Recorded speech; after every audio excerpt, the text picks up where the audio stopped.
any evidence that explosives were used in the collapse of Building 7.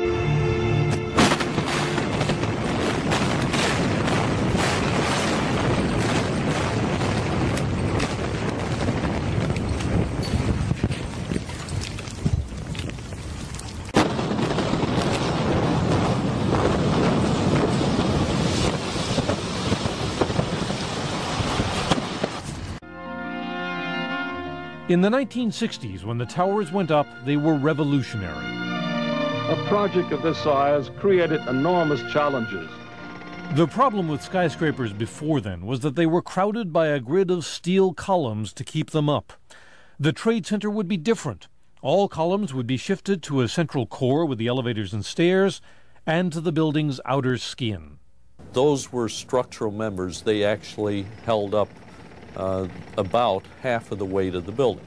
The outer columns were made from prefab steel pieces, lifted into place and bolted together. 59 columns on each side, 283 columns in all, reaching 1,360 feet into the sky. The floors were concrete, held up by steel trusses underneath. They linked the outer skin to the inner core. So the towers were spacious inside and sturdy on the outside. From a structural engineering perspective, those buildings were magnificent. In retrospect, would it have been different had there been more supporting beams in a greater area around this building? Well, frankly, it's hard to imagine a building having more steel than this structure.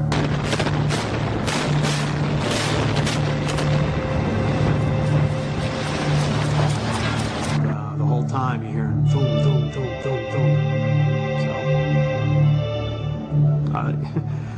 I think I know an explosion when I hear it.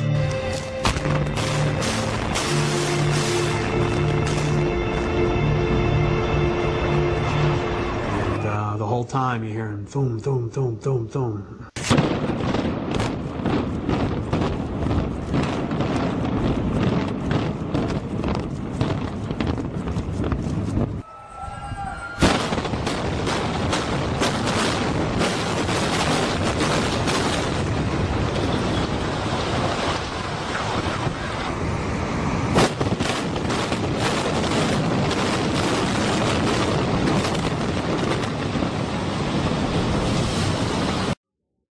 A few blocks up West Broadway, looking toward the World Trade Center in the distance, Ashley Banfield was conducting an interview for MSNBC. You were just told by police that you should move out of your... The mic was set to pick up speech a few inches away. From the involuntary startle response, oh my God, we know explosions are being heard. However, listening closely, we discover that the microphone did indeed pick up the sounds of explosions, but very faintly. Turn up the volume. Listen for a low rumble in the background. You were just told by police that you should move out of your apartment, Fabiana. Yes. You've got Carolina here? Yes. They advised us to leave because we have... Oh my God. This time the sound has been filtered to emphasize low frequencies. Listen for booms like a bass drum in the distance. In fact, you were just told by police that you should move out of your apartment, Fabiana. You've got Carolina here? Yes. They advised us to leave because we have... Oh my God. Here's a different version, filtered to emphasize the mid-range sounds. The bass drum is gone. I would describe the blast sound like a train on a bumpy track. You were just told by police that you should move out of your apartment, Fabiana. Yes. You've got Carolina here? Yes. They advised us to leave because we have... Oh my God. Here's the original sound again.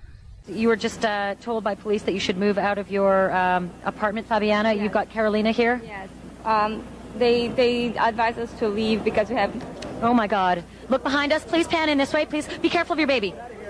This is it. That's the building coming down. Oh my God. Oh my God. Oh my God. No. No. If you didn't hear the blasts, back up, use earphones, turn up the volume, and listen again. There were 2 blasts, followed by 7 more, regularly spaced, all in 2.5 seconds. Craig Bartmer's testimony may come to mind. The whole time you're hearing boom, boom, boom, boom, boom. I think I know an explosion when I hear it. When we hear the sharp, regular series of sounds in the background, the building has not yet started to fall. When we hear the reporters say, "This is it," this is it, the building has not yet started to fall. The fall of the building corresponds to the crescendo in the crowd response. Here is another street scene with the building in full view. The crowd responds almost immediately as the building starts to fall. This occurs just after the reporter says, "This is it." This is it. Oh my God. Oh my God. Therefore, the blasts we heard occurred seconds before the building started to fall. When Ashley Banfield says, "This is it," it is because she has been previously told to expect Building 7 to come down. The brown building, the tall one, is number 7 World Trade Center. I've heard several reports from several different officers now that that is the building that is going to go down next. Back in the studio, the anchor, Brian Williams, not only had foreknowledge of the collapse, he had a ready explanation. What we've been fearing all afternoon has apparently happened. We were watching number 7 World Trade, which was part of the ancillary damage of the explosion and collapse of the other two. Just as Ashley Banfield was told, Brian Williams was told. There is indeed evidence that even the top fire officials were told. We are on the phone with New York Fire Department Lieutenant David Restuccio. Lieutenant, where are you right now? I'm at the corner of Northmore Street and Greenwich Street. Can you confirm it was number 7 that just went in? Yes, sir. And you guys knew this was coming all day? We had heard reports that the building was unstable and that it eventually would either come down on its own or it would be taken down.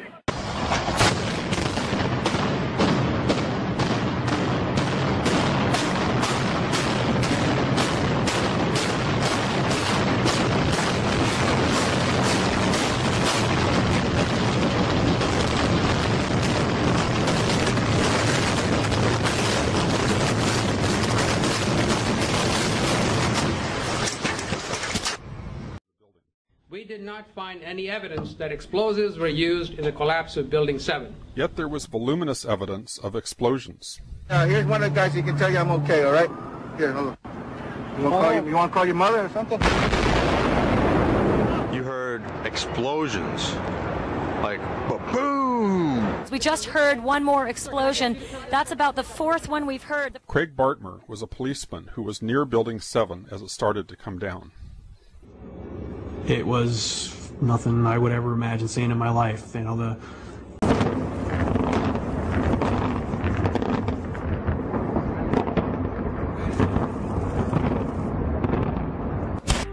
In fact, the World Trade Center's original engineers had even done calculations to see what would happen if a Boeing 707, a slightly smaller aircraft than the 767s involved in 9/11, struck the building by accident.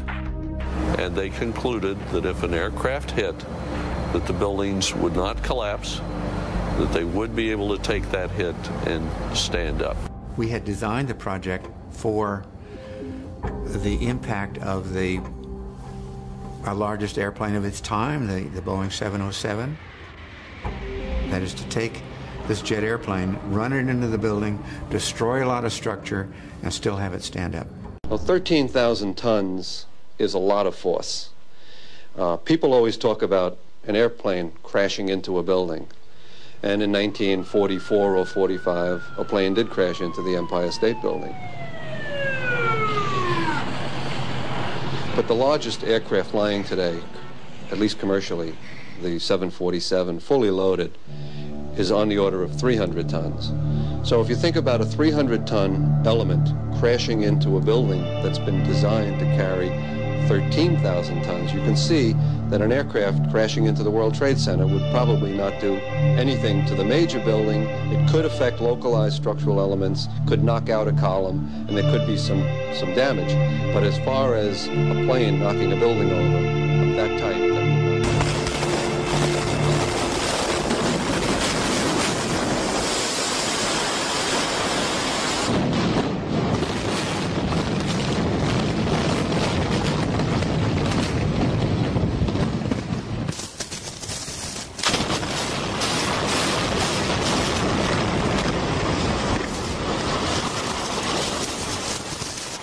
I believe that the building probably could sustain multiple impacts of jetliners because this structure is like the mosquito netting on your screen door, this intense grid.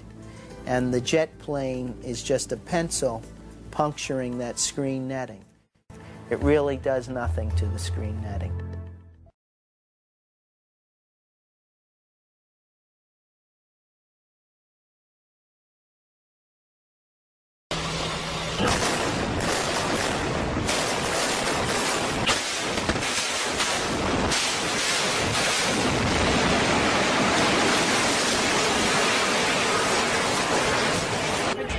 What happened? We was in an explosion. We was in the lobby and then fucking the third explosion, the whole lobby collapsed on us.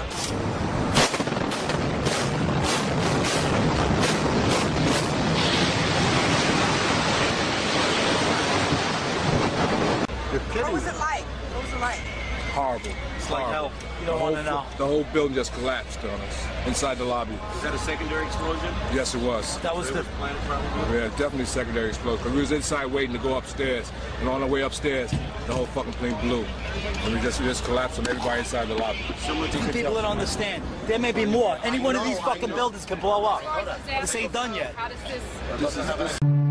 Yeah, here's one of the guys who can tell you I'm okay, all right? Here, hold on. You want to call your mother or something?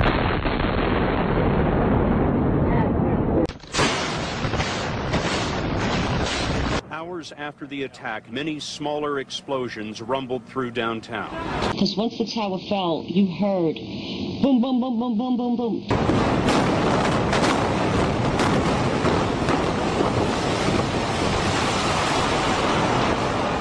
And we heard this boom, boom, boom. They were planned to take down a building. Boom, boom, boom, boom, boom, boom. All the way down. So it was like boom, boom, boom, boom, boom, boom, boom, boom, like that.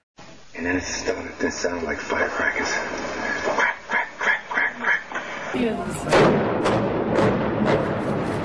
All of a sudden, it was like bang, bang, bang, bang, bang, like bullet shots. And then all of a sudden, 3 tremendous explosions.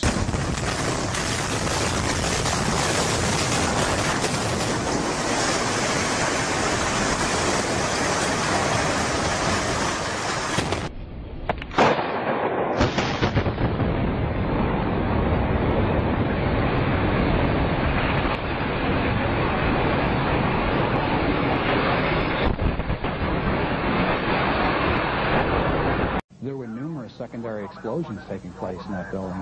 There were continuous explosions. We're hearing a number of large booms coming from that area. We can only guess what is going on. I got an eyewitness who said there was an explosion on floor 7-8. 7-8. We just had another explosion. Warren Street because of the secondary explosion. We've got numerous people covered with dust from the secondary explosion. And we got another explosion on the tower, 1013. 1013 down 2 has had a major explosion and what appears to be a complete collapse surrounding the entire area. Who's involved in the secondary explosion? And the lobby looked as though a bomb had exploded there. All the glass was taken out. There were 10-foot by 10-foot marble panels that were once walls. They were loose from the wall of the Trade Center. I went around by the freight elevator and I could see it was just blown. It was just a giant 30th floor. We hear another explosion. I think a bomb went off in the lobby first, then a plane hit the building. Then we got downstairs. We got to the 4th floor from 82nd floor. And all of a sudden there was this big explosion. I don't know if everything went just like what you just seen. That's what we went through before we came out of the building. Then when we get out the building, we ran down the steps to the lobby. There was no lobby. Everything was torn up. And even the turnstile was burnt and was sticking up. And they just told us to run. My boss ran out of the office. He said one thing, run.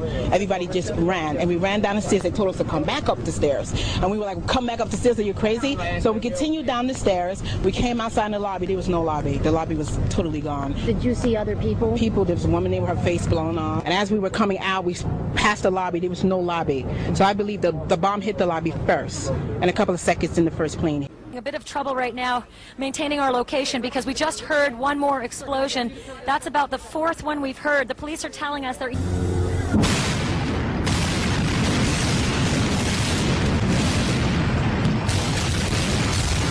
FBI is here, as you can see. They had roped this area off. They were taking photographs and securing this area just prior to that huge explosion that we all heard and felt.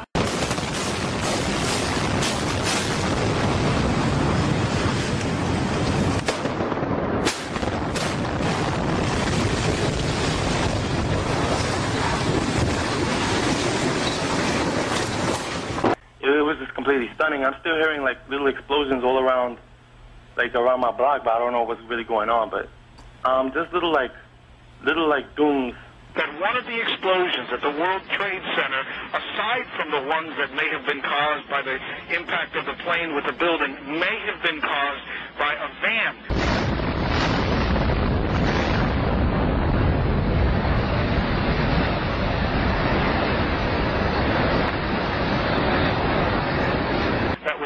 In the building that may have had some type of explosive device in it.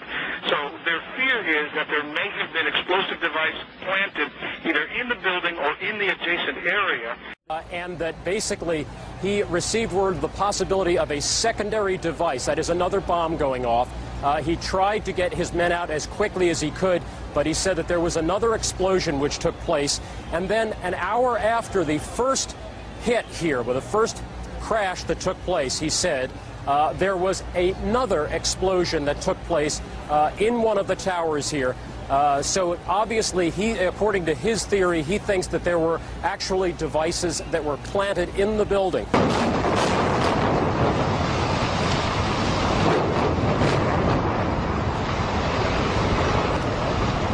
I was walking to work and all of a sudden I see a jet crash into the first tower, and 2 minutes later an explosion, which a whole bunch of people, including myself, fell on this side of the sidewalk.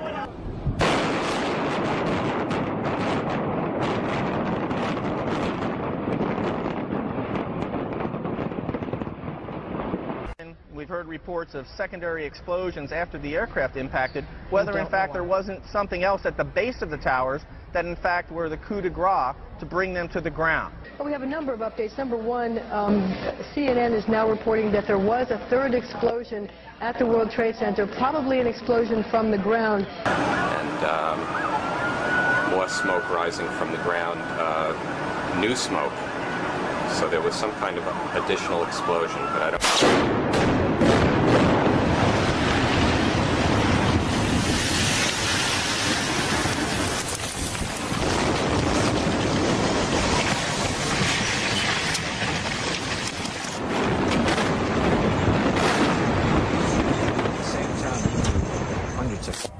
I try to say people, the moment we heard a big explosion coming down, everything just went black. Everything came down, glass are popping, and people got hurt, stuff went on top of them, and it was a big explosion, and everything got dark, real dark. Come down the steps, everything fine until we got to the basement, and then everything just fell in. I got trapped under there when another guy crawled out, kept getting hit in the head, had bags floating around, finally we clawed our way out over the roll. Yeah. Come on down. You did all right. All right, way to be, Tom. Let's go.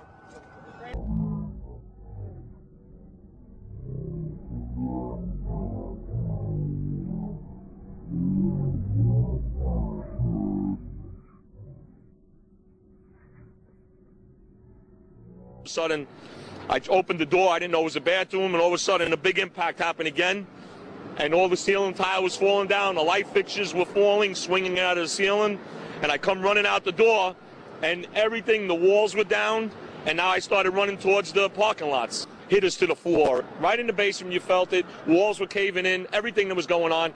I mean, I know of people that got killed in the basement. I know of people that got broken legs in the basement. People that got reconstructive surgery because the walls hit them in the face.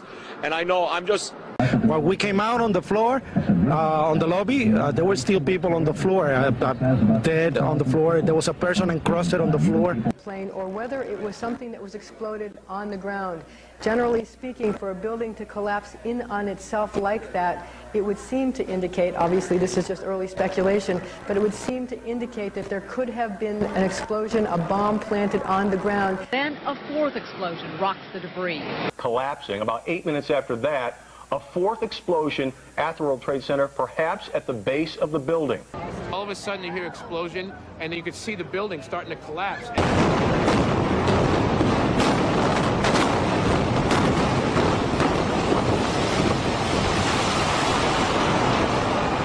The mayor only saying he did not believe those blasts after the initial impact had anything to do with a gas leak. That was an initial report from the mayor. What's so frightening at this time is that we've heard 3 explosions since both towers collapsed.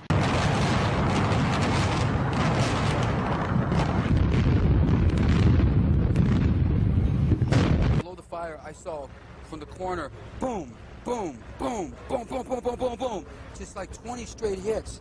Just went down, and then I just...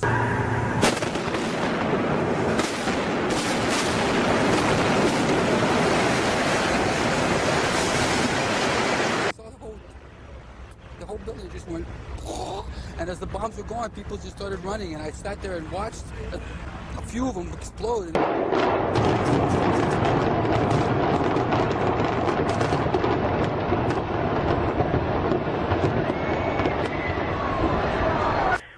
When it went off, the second building, you saw an explosion, and then you just saw a humongous cloud of smoke go up, and you saw the building start to fall down, and then you saw the core of the building just start to disintegrate into itself. I had heard a boom and the ground tremble, and the next thing I know, I was looking up at the roof, and I'm seeing stuff coming off the roof. So I figured my best bet would be to get back into the building so to avoid the stuff coming off the roof. I no sooner had gone back into the revolving door when, and the next thing I know is a major explosion, of which I'm now thrown back out through both of these, through the revolving door and back outside underneath the overhang where the taxis would come in. I literally thought the subway had exploded and all the cars were fixing to land on top of us. It's just so loud. And what'd you do? And then I walked past a subway station, and when after 3 blocks we could finally see, and I saw these people coming out of the subway, and they were worse off than we were. It looked like a bag of cement had just been poured all over them. And I was asking around what happened, because we didn't know, was there a bomb in our building? We were right across the street from a federal building, so I assumed that's what got hit. Mm-hmm. And then the woman from the subway goes, no, the bomb was in the subway. We all thought we were right in the center of the bomb. This was the result of something that was planned. This is not, it's not accidental that the first tower just happened to collapse and then the second tower just happened to collapse in exactly the same way.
No matter how many times you hit the 8-ball, the cue ball always slows down.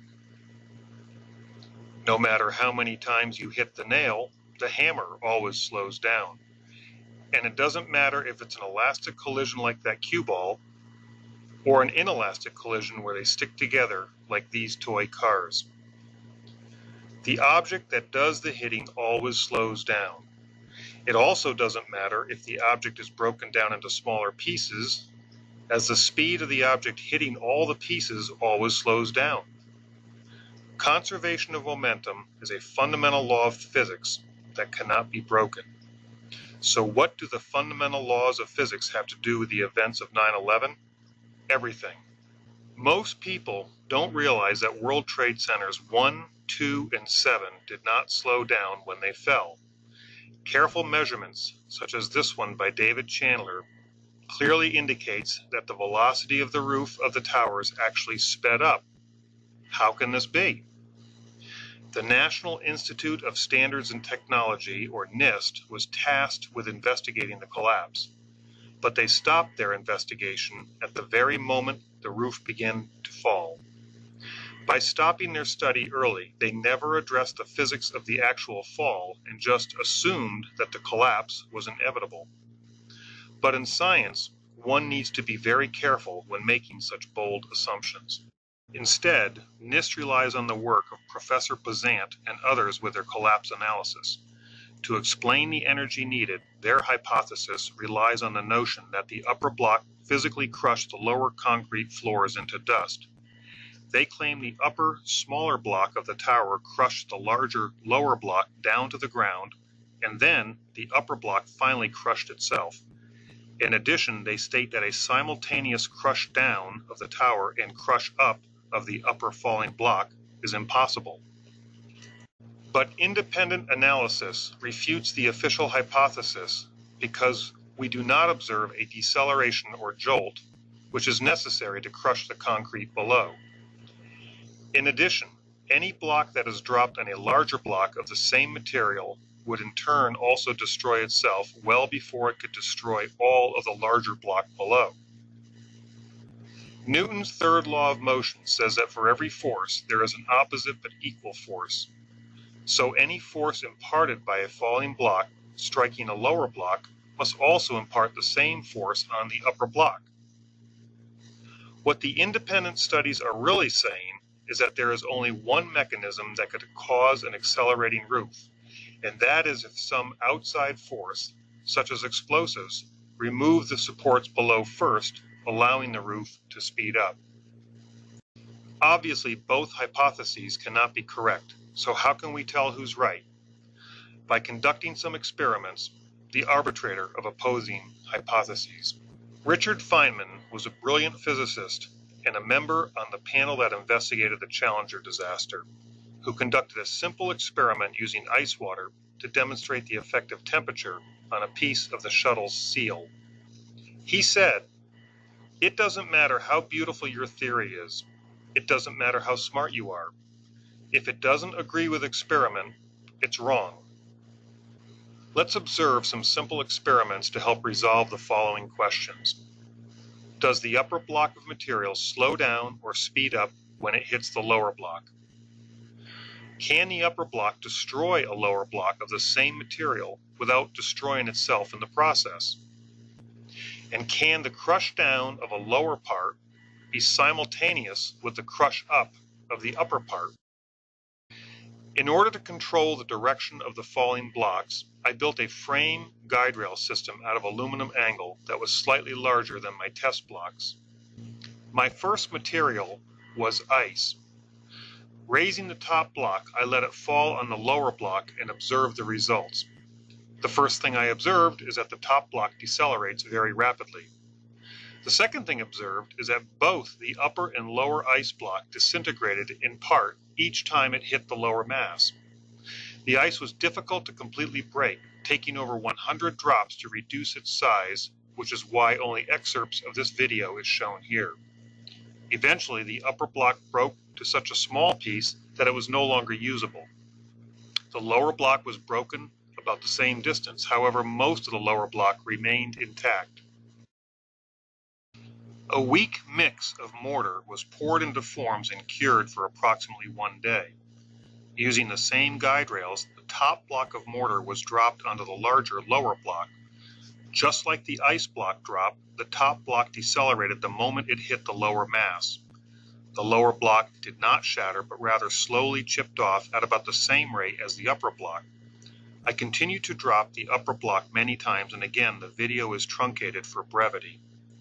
The lower block was so fragile that it cracked in half when I slid it out to observe the progress, making it even weaker for the top block to crush. Nevertheless, it still took over 60 drops to demolish the upper block, and similar to the ice block, the upper block destroyed itself before the lower one was completely destroyed.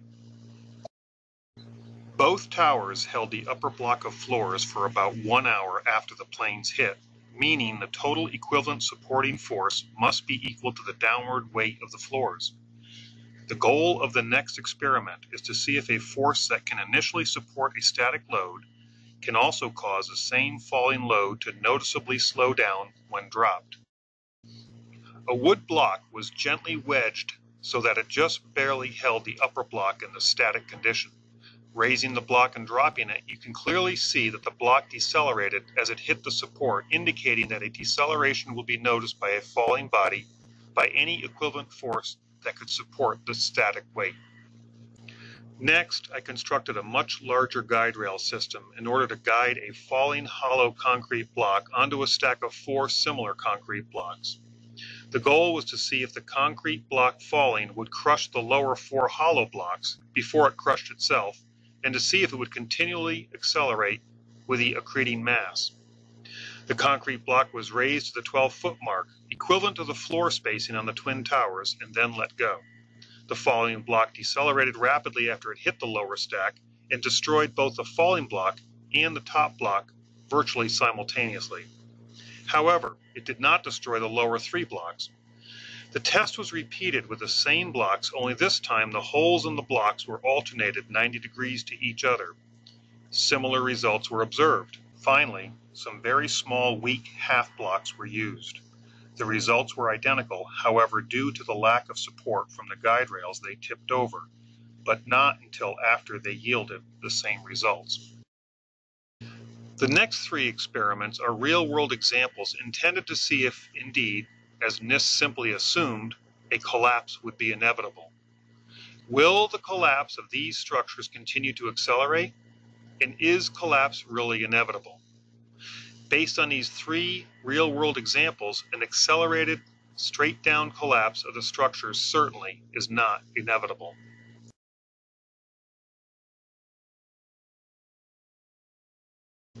These are simple experiments, but like Feynman's ice water used for the space shuttle, they demonstrate fundamental laws that will not be fooled by the so-called experts, even with all their funding and fancy equations.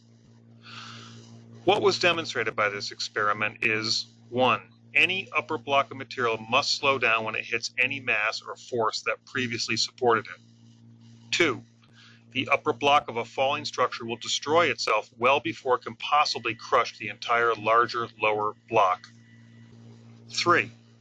The crush down of the lower block can be virtually simultaneous to the crush up of the falling block. The fact that the upper block of the World Trade Center was observed to speed up cannot be explained with a natural gravitational collapse. What you are observing are rapidly timed explosives blowing out the supporting structure, allowing the roof line to accelerate.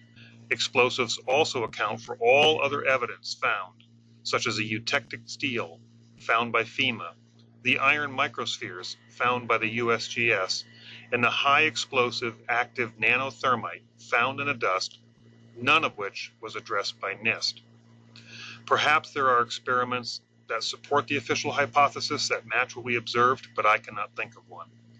There is no sense trying to support the official position with words until such time as a repeatable experiment that clearly demonstrates what we observed can be presented. Since the experiments does not match the Bazant hypothesis, it's wrong. NIST's assumption that the towers collapse was inevitable is also wrong. The controlled demolition hypothesis is the only one that can be supported by experiment using the scientific method.